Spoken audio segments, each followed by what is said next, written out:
Well, welcome everybody to the Beards and Bible podcast. My name is Josh, and I am joined today by not just one friend, but also another friend who will be introduced shortly. But our normal lineup is present here today, and that's me and Gabe. Gabe, how you doing today? Good, man. Good. Awesome. I hear some little awesome. whimpers and whines in the background there. Where you're recording. Yes. What's going on there? Yes. Well, I might go grab him and bring him in just so everybody can see if you're watching on YouTube. We just got a new puppy a couple of days ago, and he is a Cavapoo, so King Charles Cavalier Spaniel mixed with a poodle. Wow. Okay. Which I always grew up with big dogs. I grew up with German Shepherds. My wife grew up with small dogs, so we compromised and we've only had small dogs since we've been married. So funny how that works. But yeah, he's hanging out with me today because the kids are at their thing and Jenny's working. So yeah. So you have custody today. So I think if our listeners and viewers survive this entire episode, I think we should reward them with a little sneak peek of the new puppy at the end, maybe. Okay, so we wait until the end and then maybe, the unveiling. Yeah, and then we can do the thumbnail as like clickbait, and it shows like you holding a puppy, but it's all blurred out in a big question mark. Yeah. Okay. Yeah, I like that. That's good. Keep him listening, keep him engaged. I like that. Exactly. That's a good strategy. A little clickbait. Yeah, absolutely. Anything to get the word out, right? So, Gabe, I'm going to let you introduce a little bit about our topic and our guest today.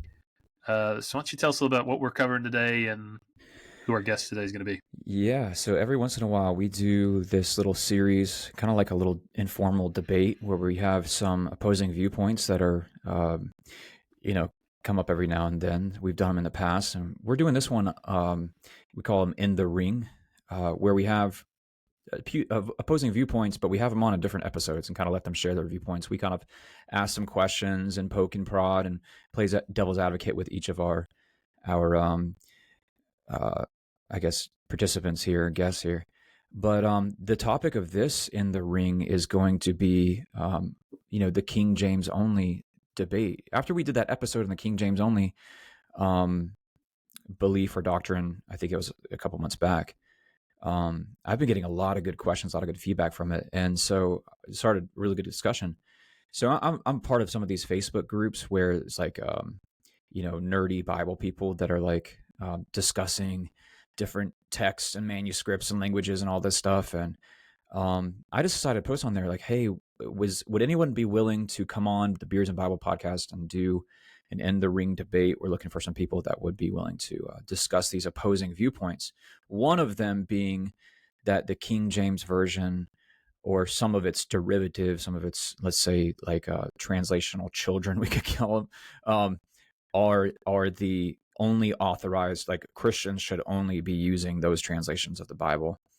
And there's a varying spectrum there of beliefs and dogma on that topic. But then the other side of this coin is that no, we shouldn't be only using those translations, but that we should be applying what's called a practice of textual criticism, which basically employs using every manuscript and every text at our disposal to create a translation. So more of like a holistic kind of approach to translating the Bible using all available manuscripts at our disposal. And the problem with that is, well, you're saying that in a way you're admitting that there might not be one particular manuscript that is corruption free, but you have to kind of take and compare all the different, you criticize all the different manuscripts and kind of stack them on top of one another and create a translation of the Bible using that methodology. This is kind of more of I think maybe more of a modern approach to translating the Bible, as other manuscripts are kind of coming to light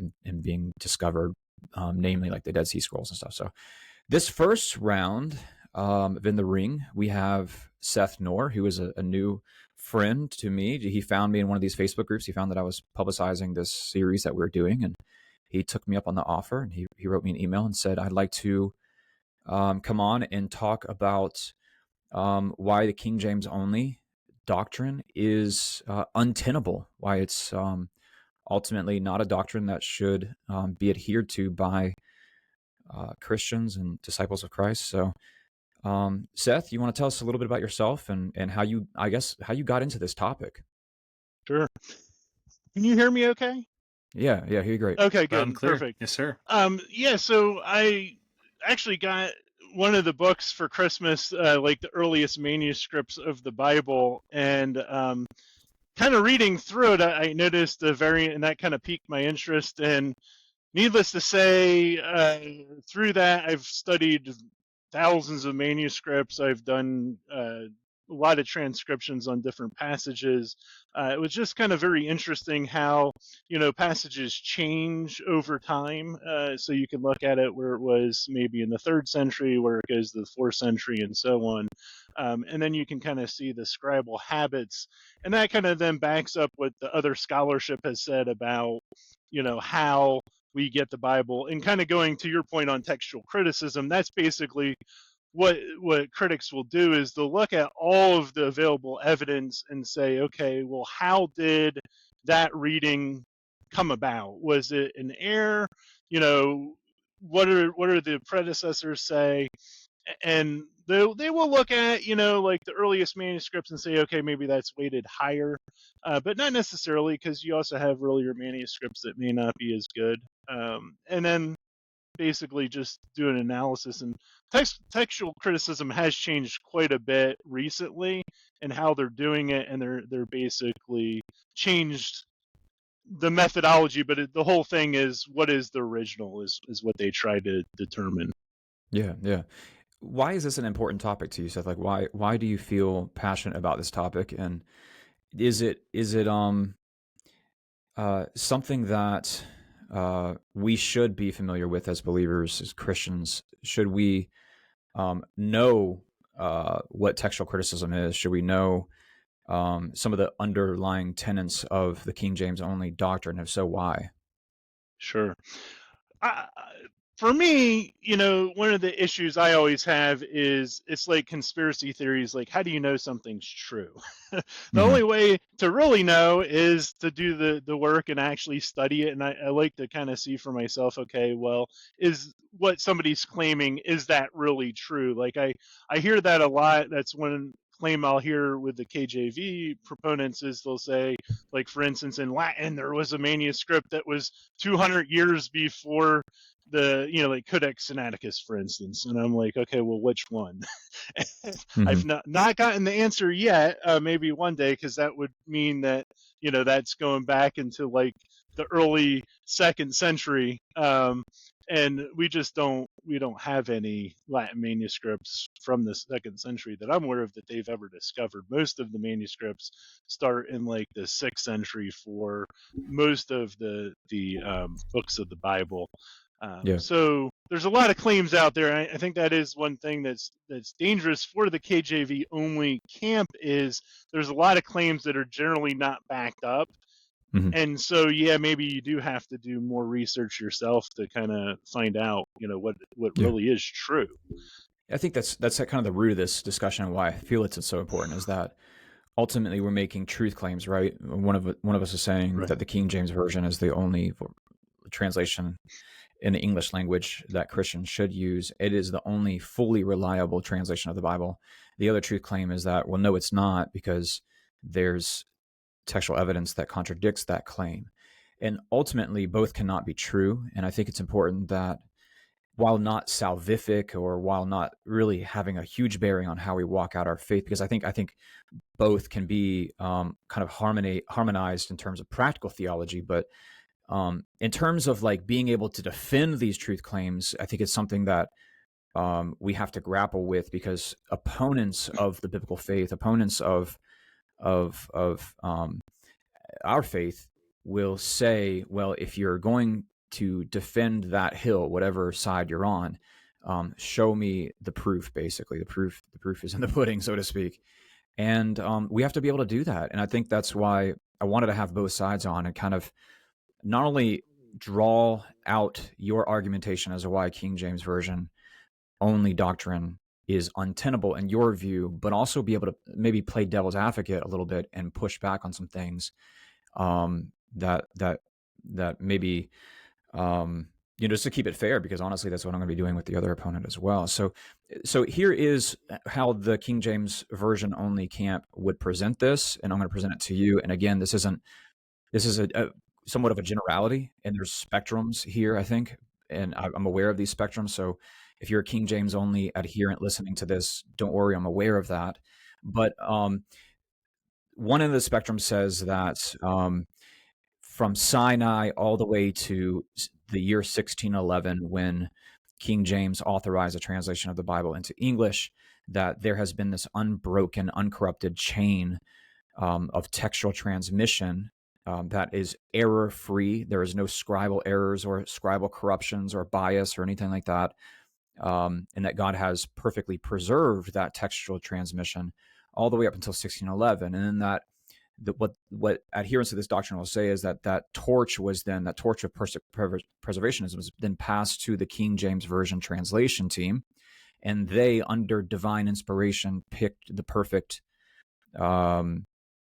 text, whether that's Masoretic text and the Textus Receptus, and they then transferred that perfect preservation into the English language. And then because of the printing press being invented, then that was pumped out and disseminated to the general populace. Now, one end of the spectrum of this doctrine would say that the King James Version in English, whether that's the 1611 or 1769 or the New King James or whatever version you would ascribe to, that is perfect. That is, you can actually use that to correct the Greek and the Hebrew. That is ultimately divinely inspired and uncorrupted and more perfect than its predecessors, the original languages. That's an extreme end of the spectrum. I'm aware of that. The other end of the spectrum would say, well, the translation isn't perfect, but it is a continuation of that preservation of God's word. And any other modern translations, whether that's NASB or ESV or you name it, those are allowing for the potential for like heresy or accretions to come into the faith because they omit certain things or they add certain things. They're wishy-washy on certain things with what they would say. So there is a spectrum there, but I guess, Seth, tell me why, in your view, that is untenable and that cannot hold water. Sure. So, like I said, I've looked at a lot of manuscripts. Some of them are on specific passages where I'll go through every extant manuscript that I can find. And so, like when you get to the Byzantine manuscripts, which a lot of them are after, say, the 9th century, a lot of them do have a lot of agreement, but you also find a lot of corrections. And my question would be to somebody who would hold that view is, what manuscripts? What manuscripts are you citing that were perfect? Because I'll tell you, I would highly doubt that there's two manuscripts that are exactly the same, period. Like I don't think that exists. I don't know if anybody's ever done that work or, could demonstrate that, but just from my own personal study, I don't think that there is. And it might be just something small, but even on the Byzantine manuscripts that have a very high agreement, there's always something that's out of place.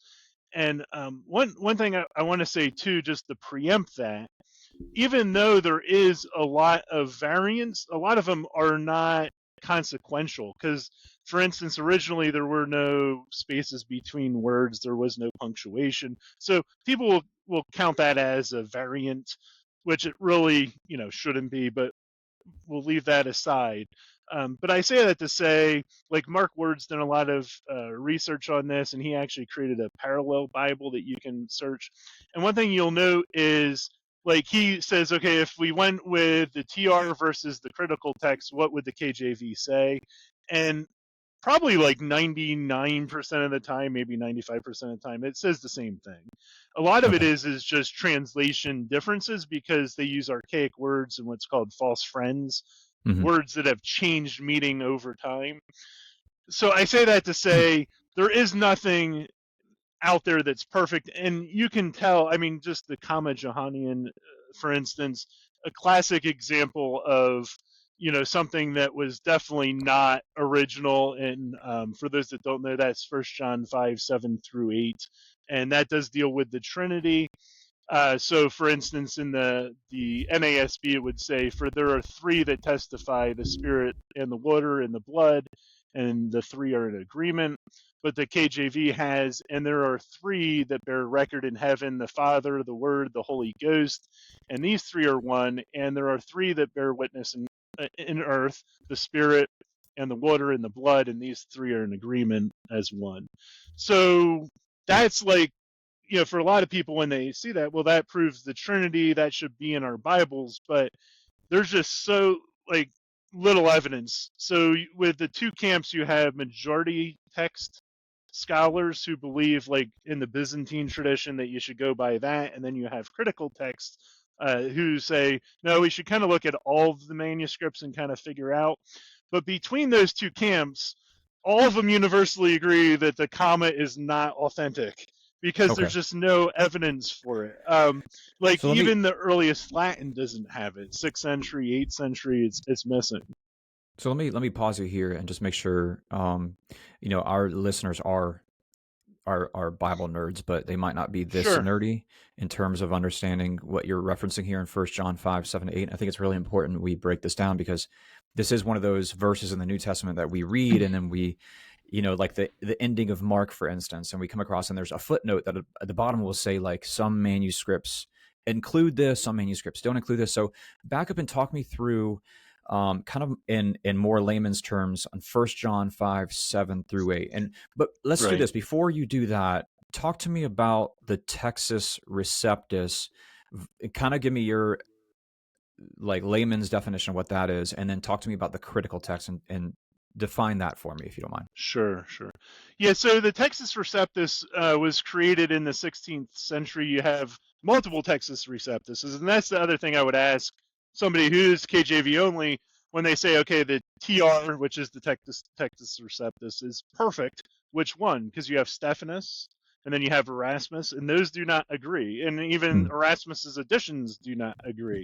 Interesting. And then they also do not agree with the KJV at parts. So some places like Stephanus will agree, but then in other places it will not, but Erasmus will agree, right? So they had to kind of differentiate that.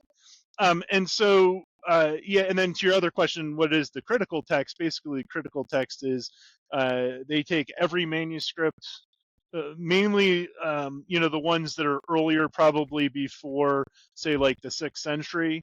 And then they will look at, the Byzantine tradition more so now. Kind of what they're doing now in modern textual criticism is they'll sample one page out of a book. So say they're looking at 1 Corinthians, they'll take one page, transcribe it out of all the manuscripts that they have, and say, okay, what ones disagree or have, significant disagreement, and then they will then collate those specific manuscripts to kind of see, okay, where are the changes and how, did we get there? And then from that, determine what is the original text. And that's basically the work of the critical text. So can I jump in for just a second, just so Sure. our listeners are kind of aware? So the claim of the KJV-only movement, if we're understanding this correctly, is that the Textus Receptus for the New Testament is the most accurate, divinely preserved text. Correct. This is what their position holds to. Okay.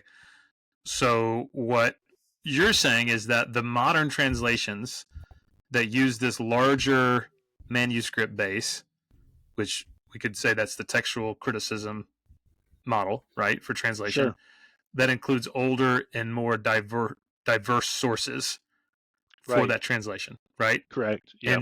And so what we're saying is you're presenting a cause for why that is the most accurate way to translate versus just using one. Correct. Yes. Right. Okay. Yeah, and to preempt that too, like the comma, the KJV also noted passages in their own apparatus, like in the margin, that they thought, may not be, legitimate. Like, for instance, I'm trying to think. I think there was one in Luke that there's a footnote in the margin. They say this is not in many of the manuscripts. It's let me see. It's Luke. I'll have to find it. But I'll preempt that with, let me see, it is Luke 1736. So in the margin it says this 36 verse is wanting, i.e. lacking in most of the Greek copies. So as a side note too, I created on my blog, I did create a page for the KJV just for this. So if people want to do more research and kind of some of the claims, if you go to BibleTheologyBlog.com/KJV, it'll bring up the page and show the actual evidence so you can do the research yourself and see that the claims that I'm making are correct and they were just not something that were made up from thin air. So let's go back now to 1 John 5:7-8, and let's just kind of cherry pick this, I guess, and like hone in on this. What was the claim you were making in terms of, is it the Textus Receptus has this part, but it doesn't have that part? Can you help kind of clarify that for me? Sure. Yeah, so basically Erasmus in 1516 created his first edition of, it was actually a Latin and Greek side by side. And in both of those original 1516 edition did not have the comma, which is which references basically the Trinity, right? So he got a lot of heat from that.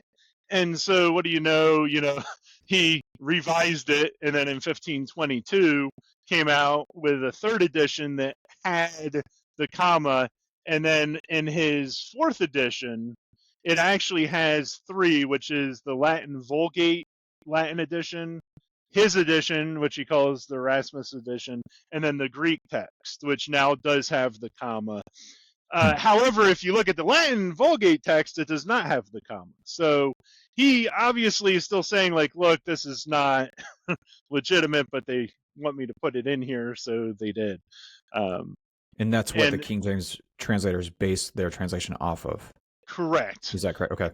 Correct. Yeah, and actually one of the things I kind of go over in my blog too, the KJV translators, and Daniel Wallace has asserted this as well, weren't really as experts in Hebrew and Greek as they were in Latin, which makes sense because, I mean, they read the Bible in Latin. Latin was used for everything. It was not a dead language per se, in the 16th century. In education, it was still, it was liturgically, and even in education, they still used Latin. I think there was even laws that you had to speak Latin in school, for instance, even in the 1600s. So they knew Latin very well, but you can tell, like, based on translation, they kind of more based it off of Latin a lot of times than the Greek or the Hebrew. Sometimes that was not the case, especially if there was a divergence between the two. And so the King James translators looked at Erasmus's editions here that have the comma, you called it, which Correct. is it's basically this triune aspect of God, the Trinity concept in 1 John 5:7. Correct. But you're saying if we take the critical method, the critical approach, the earliest Greek manuscripts of this particular verse omit that or don't have that? All of the earliest Greek manuscripts, all of the earliest Latin manuscripts lack that verse. So the first, and actually Elijah Hickson goes through all of the manuscripts. The first time that was ever seen was in the manuscript GA 629, which was dated to the 4th century, middle of the 14th century, I'm sorry. So 1362 to 1363. And it's significant because it's a Latin Greek diglot, which means it was a parallel. It had the Latin and the Greek, which there weren't a ton of manuscripts like that, but it came into the Latin before it came into the Greek. And so it probably was in the Latin, and they say, well, we'll put it in the Greek. But one thing to note, it is different there. And one thing that Hickson notes is there were no articles in the comma there, because in Latin there were no articles, which kind of demonstrates it was probably from the Latin that it got into the Greek. So can I ask a question from your experience? It seems like, the King James movement is basically, King James version only movement rather, is basically hanging their hat on the idea that the Textus Receptus, that is the inerrant manuscript, and all the older ones and all the whatever, those are corrupted. They're whatever, Where does that come from? Does that come from ignorance? Does it come from superstition? Does it come from fear? Where would you? I mean, that's hard to judge a motive, but if it doesn't come from reality, which is what you're asserting, where does it come Well, from? Why are they making that assertion? well, I think that people have an issue with believing that God would not perfectly preserve his word like in every single generation, which is something I think most textual critics would actually disagree with. I think we all kind of agree God does preserve his word, and what we have now, we can actually determine what the originals are. But like God could have inspired Adam or Paul to create a printing press. If he wanted an exact representation of what exactly was written, he could have inspired that. But I think the issue is if you do that, well, what if somebody changes that copy and starts making copies of something else that's different, which I think would probably almost certainly happen. Yeah, Like, and it did with the King James. The 1611 had when they did the typesetting and everything, and it had there was errors, there was misspellings, yeah, there was words that were accidentally repeated, and the 1769 corrects many of those things. It's one of the reasons why they did the second version of the King James. correct. Which I actually also reference on the website, and you can actually see those specific ones. And I put links to the online Bible so you can see. So I mean, for sure, you can't say that the KJV is perfect because there's just errors in it. I Hmm. mean, it's you can't you can't rationally assert that. And It's so the just not possible. critical approach says that yes, God did preserve his word despite human errors, despite Correct. scribal errors or copyist errors. And that is, correct me if I'm wrong, but that's kind of reconciled or it's overcome through the sheer volume, the amount of manuscript evidence we have out there. Is that? Yeah, that's correct. And I mean, if you think about it, the manuscripts that we do have are really old. Like we have Codex Sinaiticus, which has the entire Bible. That's dated to the middle of the 4th century. Codex Vaticanus has a lot of the Bible up to Hebrews. That's also the 4th century, which most scholars and I agree is like a really good manuscript because you can tell that they're copying what they're seeing. Like they're not like making edits. But Mhm. even other papyrus manuscripts, like I've done a lot of work on P46, which is a papyrus manuscript. There was actually somebody that dated it, his name was Kim, to the 1st century because of the grammatical like features that are in there. Now, most scholars don't agree with that. They don't think it's 1st century, but a lot of people do think that it's maybe 150 to 200. And there's a lot of the text, Hebrews and most of Paul's epistles that are in that manuscript that we can kind of verify. And that's one of the things that you can see is, for instance, the grammatical features with it. Like one of the things in the 1st century was before beta, delta, or lambda, if you had ek, which is like before that, they would make it egg instead. And so P46 actually preserves that. And you can actually see in P13, they actually have, for instance, in Hebrews, one of those examples where it also has egg, but then the other occurrence of it, somebody changed it to ek. But Hmm. today, none of our manuscripts have ek, in the later manuscripts, after that early stage, because, Yeah. if it's just like anything else, you're going to edit it because it's a grammatical change that's archaic, Hmm. right? So that when you look at that, then you have to say, well, P46 either was very early because that feature stopped in like 80 AD, so nobody's going to like change it to that archaic spelling, or they copied it perfectly from an exemplar from very early, maybe the 1st century even, Hmm. which is the exemplar is the manuscript that they're copying from to make this new copy. And most scholars actually think that P46 was actually a professionally created manuscript because it's the only one we have that has page numbers on it, which was probably so they could get paid. Yeah. Which then, once again, that person's not going to make edits. Yeah. So a couple of years ago, I had the opportunity to go to the National Archives in Washington, D.C., and look at, with my own eyes for the first time in my life, the founding documents of our nation, Declaration of Independence, the Constitution, Bill of Rights. They had those all on display there, and I was able to look through these cases and see them. What's funny about that, though, is like I couldn't read them. Right. I couldn't quite understand them. I understand the gist of them, and I'm 41 years old. My kids, being much younger, definitely couldn't understand some of the language and some of the syntax that our founding fathers used. And I imagine in public school, today, students are probably kind of leaning on someone to explain to them some of the verbiage of the founding documents. And that's just over a couple hundred years ago. And so what we're seeing in manuscript evidence is sometimes I think opponents to the critical method will say, well, you're just leaning on carbon dating for the age of that manuscript, and that's proven to be kind of just all over the board.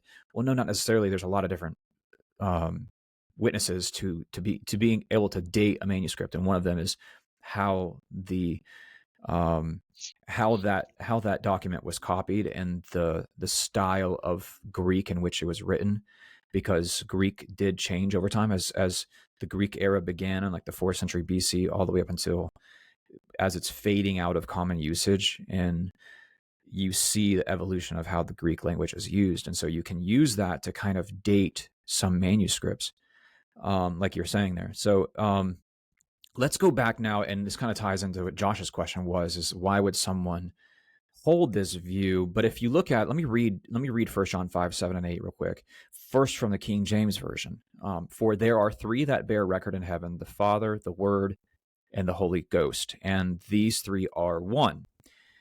And there are 3 that bear witness in earth, the Spirit, and the water, and the blood, and these 3 agree in one. So I'm reading this, I'm thinking, okay, yeah, that really does jive with typical Orthodox Christianity, which would say, the confessions, which would be like, Father, Son, and Holy Spirit, the 3 in 1, the Trinity. That's a really kosher way to read that verse. And then, but when you go over to, like, let's say New American Standard Bible, it reads the following: for there are 3 that testify, the Spirit and the water and the blood, and the 3 are in agreement.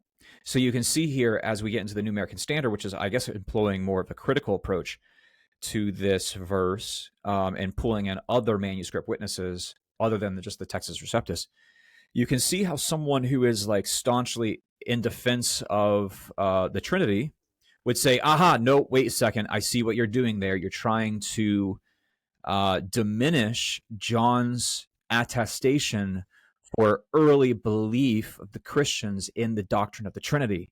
And I'm not going to stand for that. I'm not going to allow that evolution to occur. I'm going to stick with my good old reliable King James Version. Is that kind of the feeling that you get from some King James Version only adherents?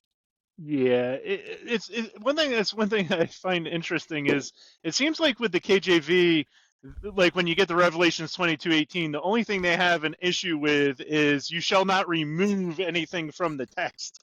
They missed the part where it says you should not add anything to the text. So that's just as important as the removing part. So you have to go back and then ask yourself, okay, well, what are we basing this on that we think that this should be here, right? Yeah. So if there's no textual evidence, like Daniel Wallace always says, like if you go and you have just century through centuries through century, you have one version of the text, and then all of a sudden it changes. Like, why? Like, why do we have no attestation? And I'm not talking just about a couple manuscripts. Like, I think there's almost 500 manuscripts of First John, and you're talking about 10 that have it, and even the 10, really only one's early. The others were actually like later marginal notes that were added much later, and you can tell because like one of them, they added a verse number, which didn't even exist, until basically, I think it was like the 16th century, I think, or 15th century, is when those were added. So clearly a later addition. That's really interesting, and I think I do share a concern with King James Version only adherents in that we don't want our faith to change. We want our faith to be grounded and built upon the rock. So my concern would be, right off the bat would be like, okay, so what is Scripture then, and where is the line in terms of like what manuscripts we're willing to look at, to maybe correct or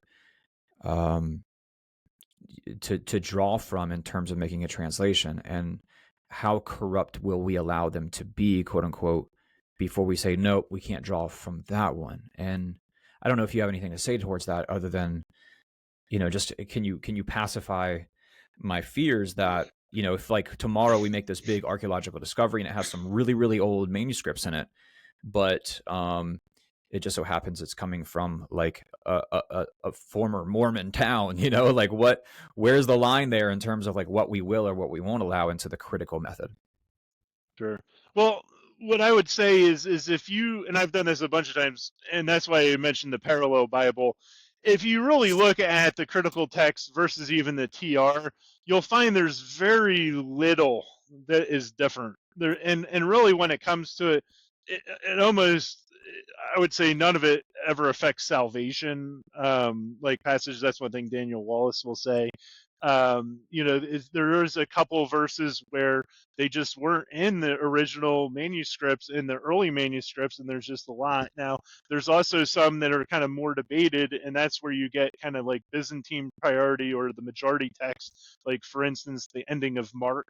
So the critical text will say, well, no, it's actually there. It should not have this longer ending, and then the Byzantine priority will say, yeah, it should. And I think that there's good debate there. And I do think that Bibles should maybe put more in the Bible to kind of let people understand what they're talking about, because sometimes they will put, the earliest manuscripts don't have this, and it's like two manuscripts, and it's not really clear to the person, but they're high quality manuscripts, and that's the reason why they put that.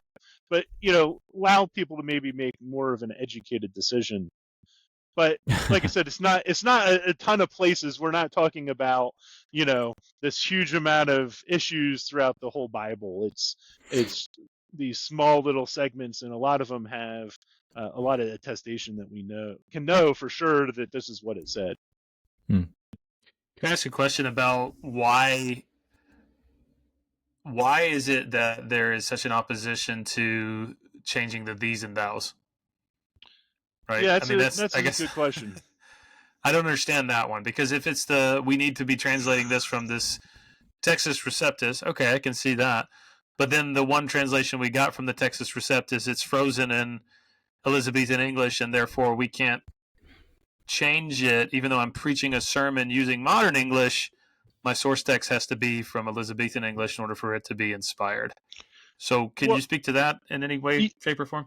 Yeah, I would say, and Mark Ward does a lot on this, I would say the issue is not really even the these and the thous, and it's not even the archaic words. The issue with the KJV is the false friend. So words that we still use today, but they had a different meaning in the 17th century. Of this, for instance, and that is the restrainer verse in 2 Thessalonians is, it says, whoever lets will let until he's taken out of the way, something to that effect. Well, we think let, well, that means allow.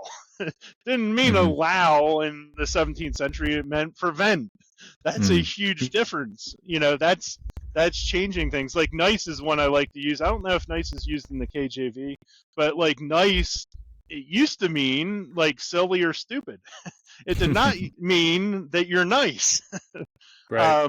So words change. I mean, it's just, I actually did a whole book on the translation of apostasia in 2 Thessalonians, and that was the whole thing. People claim, well, it means this because of how it was translated in 17th century Bibles and 16th century Bibles. And I'm like, well, no, words meant something different back then. So like to impart what we think we know today into that is wrong. You're just it's a semantic anachronism fallacy. and it Yeah. happens a lot. Like Mark Ward interviews pastors and he says, hey, what does this verse mean? And they generally don't, because it's using a modern word that's changed meaning, and because like halt, like halt in 1611 did not mean stop, is one of the examples that he used. It was something like it was like an indecision. I think it meant like indecision or something to that effect. Sure. That's interesting. You mentioned earlier in the intro, Seth, how this affected your family. Is that what you said? Would you care to elaborate on it a little bit and maybe just kind of talk about what's the implications of this when a Christian doubles down on it and says that there is no other Bible translation other than the King James Version? Yeah, I mean, I grew up in a family where when I went to church, they were very conservative. Now, they did go and they ended up using eventually the New King James, but my wife, who went to Bob Jones, and her whole family went to Bob Jones, her dad uses the KJV. I consider like KJV preferred, but he will also always say, I know that the woman caught in adultery is not, like authentic, right? But then her uncle, on the other hand, believes that it's like truly an inspired translation and perfect, and there's no errors at all in it. So that's kind of an interesting dynamic. But you really can't, like, when you have somebody that has that belief, it's very hard to like talk to them somewhat logically. I don't want to sound mean, but because they're just like, I was reading, for instance, Ruckman's book, and he was like, well, like with the commies, like, well, if you just believe that it was in there, you believe it, and there's no problems. And I'm like, well, the Bible does say, study to show yourself approved. Like, are we not doing that anymore? Right. We're just going to believe, like, God wants you to study. Whatever the topic is, that's the reason why he didn't just say, this is what this doctrine means. He wants you to study and figure it out for yourself. And I think through that too, you grow closer to God because you're spending more time with him and really wanting to know what was original. Yeah. Yeah, it's interesting to me. I think that, in movements I've been in, so I kind of ran in circles that involved the IFB, Independent Fundamental Baptist, and then have, brushed shoulders with people in ministry in the a cappella churches of Christ who are KJV only. And many of them, they don't know why. I mean, they just don't. Do you know what I mean? It's like, yeah. So you've done the work of actually like talking about how modern translations have actually translated the Bible using a broader source of manuscripts, looking at all the variances, looking at the oldest ones, and then coming up with this.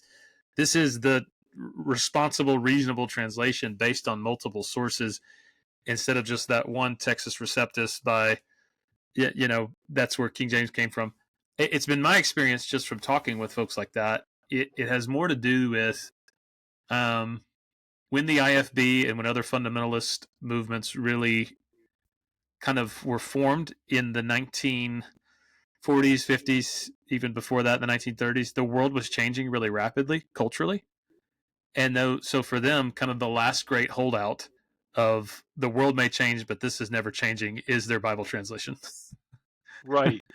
It's kind of like, gosh, if there's men that are now having long hair when they never did before, there's women that are now wearing pants when they never did before, the whole world may change, but we're not going to change. Right. And I think if the truth serum was injected, that might be probably the answer that you get is, we don't want to change this because change feels like compromise, and compromise is wrong. And change feels like worldliness and liberalism, and worldliness and liberalism are always wrong. So we want to be distinct and set apart, and that's why we use the older translation. That's just anecdotal. I don't know, but do you get that sense from being around those circles?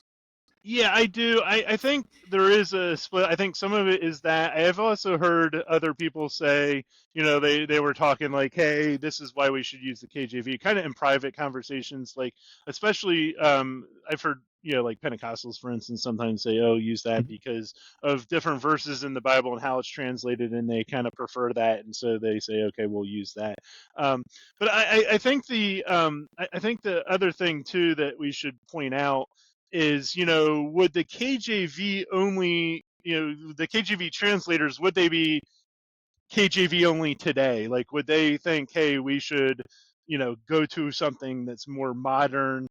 And I would say 100% yes, because I mean, the KJV, as it says, in the preface to the readers, they say, it wasn't their intention even to make a perfect Bible. It's just to make good ones better. Like, it didn't say, hey, this is a perfect or inspired translation or anything like that. And there were several others, like William Tyndale, and his whole thing was he wanted to make sure that your average person could understand the Bible, which is ironic because I mean, people make the argument, oh yeah, the KJV, it's written in a way that you can just really understand it, and it's not. Like, I guarantee if you did quizzes, like for just anybody in high school, they're not going to understand the majority of it. And the Old Testament's way worse than the New Testament. The New Testament's a little more readable. The Old Testament's, like, if you read through the Old Testament in the KJV, it's harder. It's more archaic in the newer version. So I'm going to ask you a question that we're going to ask our friend who's defending a King James only position, and it's this.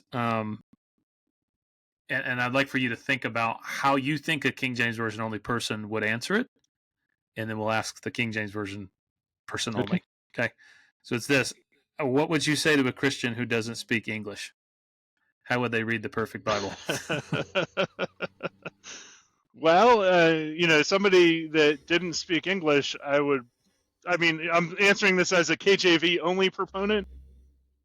Yeah, how do you think they'd answer that? Because I don't think that's a gotcha question, but I'm just genuinely curious. Yeah. If you are saying, and here's where I'm going with it, if you're saying that God perfectly preserved his word and it just so happened to be in the language of the Anglos, right? Isn't that a subtle form of linguistic white supremacy? Well, and not just that, but in archaic language today. Right. Sure. It's the 17th. So yeah, I mean, you'd have to not just learn English, you'd have to learn Elizabethan English, to do it. So yeah, I mean, that would be the only logical. But I mean, what is kind of ironic about that is if I was a pastor and I was going to say, hey, go learn a language, because even if you know English, you don't know Elizabethan English. I can almost guarantee you every person that even reads the KJV doesn't understand probably a lot of it. So, like, why not, instead of learning a dead language that no one's using anymore, go learn Greek? You'll understand the Bible way better. And I think that's one of the other issues too, this is one thing that Bill Mounts always brings up in translation, is it is literally impossible to translate from one language to another literally. It's impossible. And that's one of the things that Daniel Wallace points out in one of his blog posts is, like, if it's literal, then it should be word for word, right? But actually, if you look at it, the NIV and some of it, like the NASB, have less words in them than the KJV. There's like 4,000 more words in the KJV. So if it's supposed to be more literal, it should have less, not more. But you can't. It's impossible. And they use dynamic with any language. Yeah, I mean, with any language. So in Spanish, to say I'm hungry, you say yo tengo hambre. Quite literally, you're saying I have hunger. Right? But you're not walking around saying I have hunger, I have hunger, I have hunger. But that's just the dynamic equivalent of I'm hungry is to say tengo hambre, right?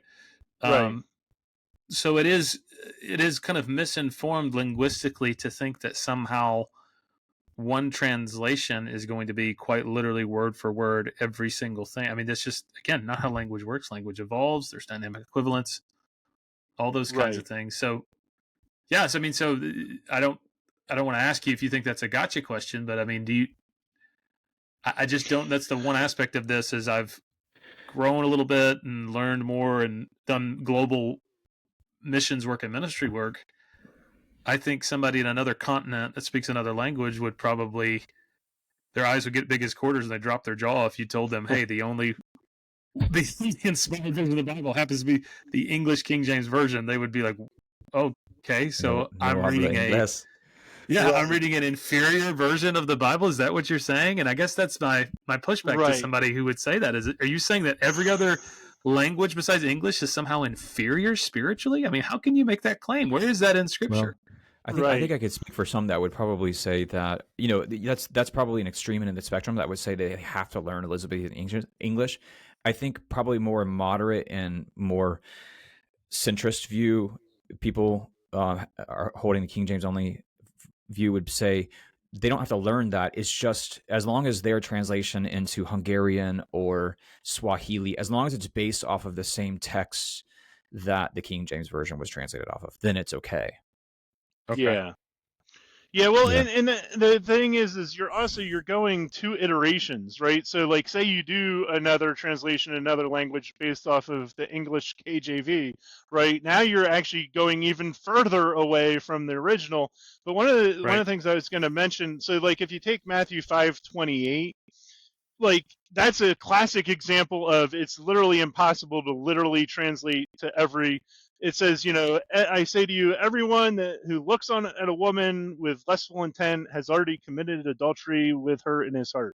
That is not correct, because everyone who looks on a woman in lust can't commit adultery unless they're either married or the woman's married, or vice versa. So in Greek, gune, which is woman, means woman or wife, and aner means man or husband, right? So it's actually kind of almost like a little bit of a play on words, in that, like, yeah, if you're married and you look on an unmarried woman, you commit adultery, and so on and so forth. But we can't translate that into English. It's impossible unless we make a huge conglomeration of a bunch of words and put right. But so how do you translate? I don't know. Yeah.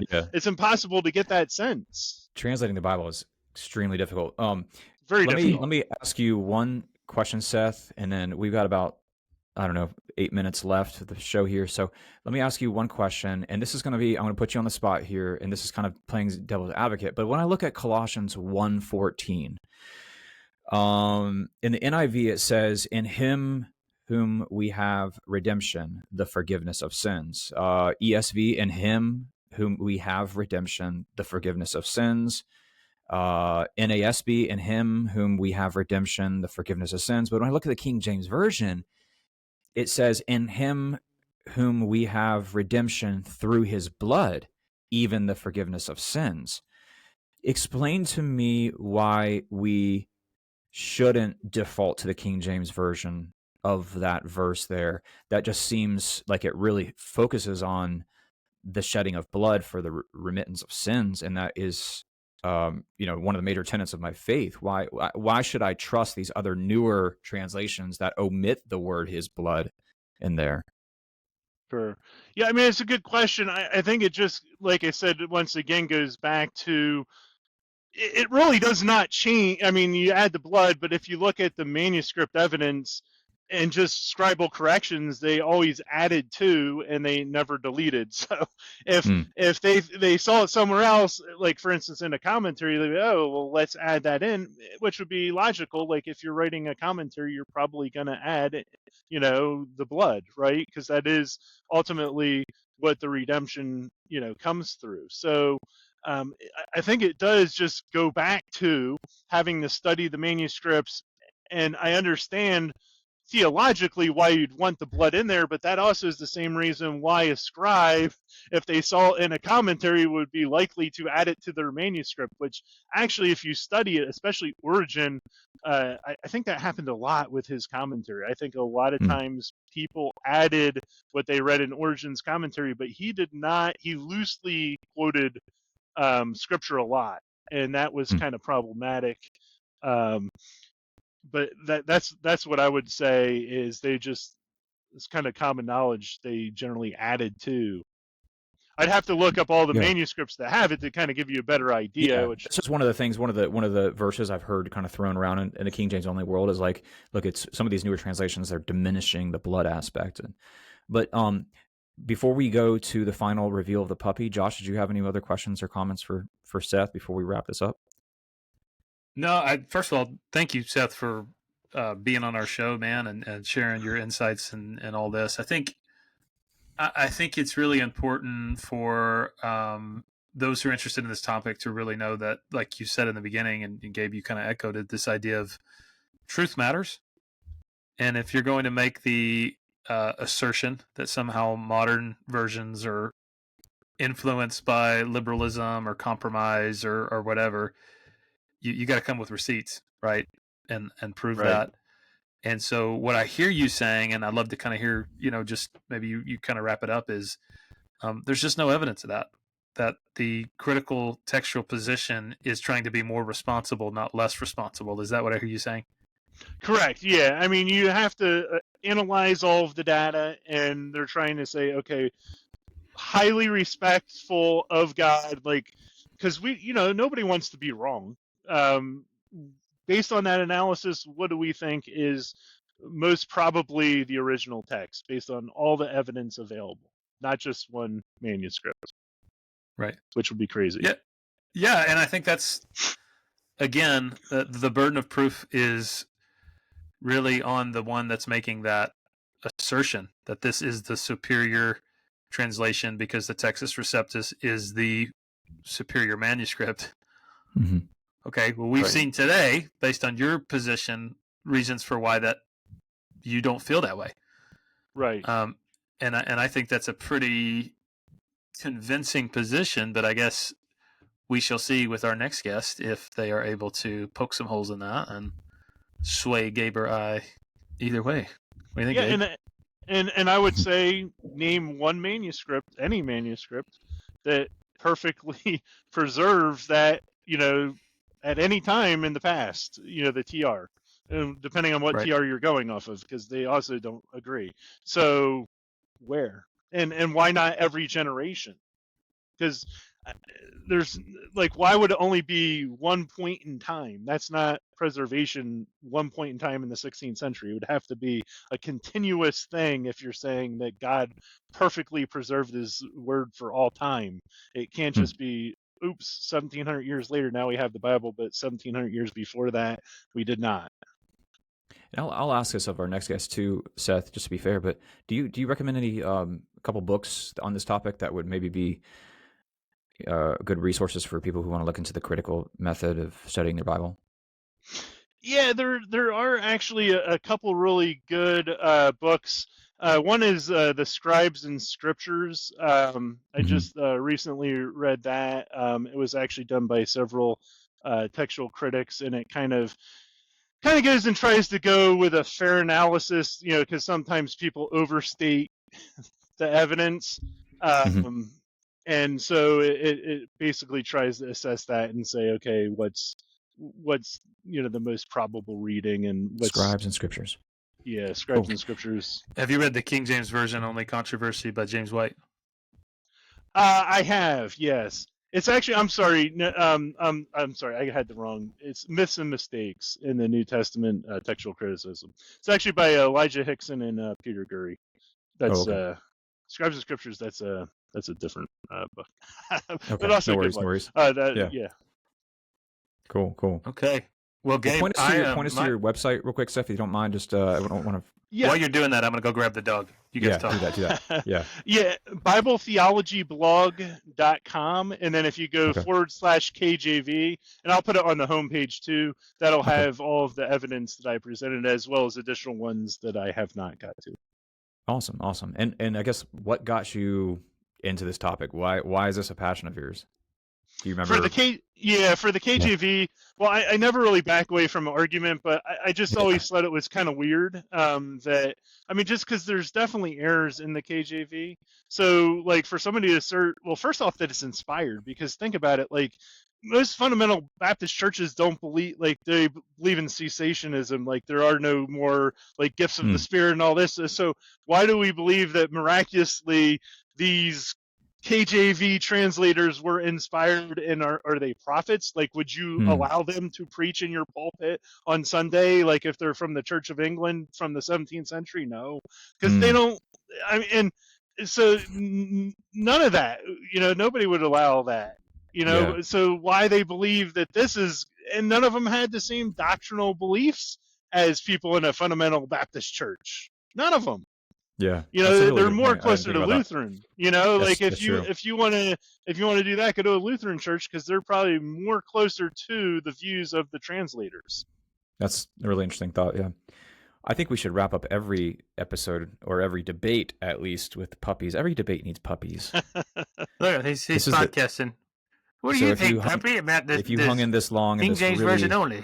Yeah, really heady discussion here on biblical texts and Byzantine whatchamathinkies. You finally are He's not rewarded even- with he's not- a puppy. So tell He's us not about even your looking puppy, at the Josh. camera. What's his His name? name's Charlie.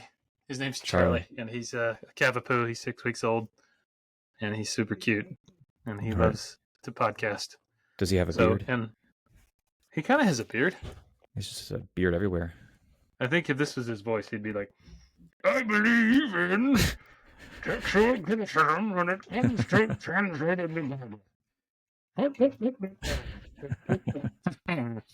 right, I'm gonna give the Okay. puppy back to my wife. So while we sign off, All credibility of this podcast is now just out the window. went out the door completely. Yeah. So Seth, man, thank you so much for being You're our guest today. Thank you for sharing your thoughts, and Yeah. looking forward to diving more in this topic and hearing from the opposing side, and just kind of thinking critically about this. I think it's really important for us to be No pun critical intended. thinkers, and and truth matters. So our pursuit of it matters a lot too. So thank you guys for listening. Thanks for tuning in. And if you have any questions, send us an email, beardsandbiblepodcast@gmail.com. Thanks, fellas. Thank you.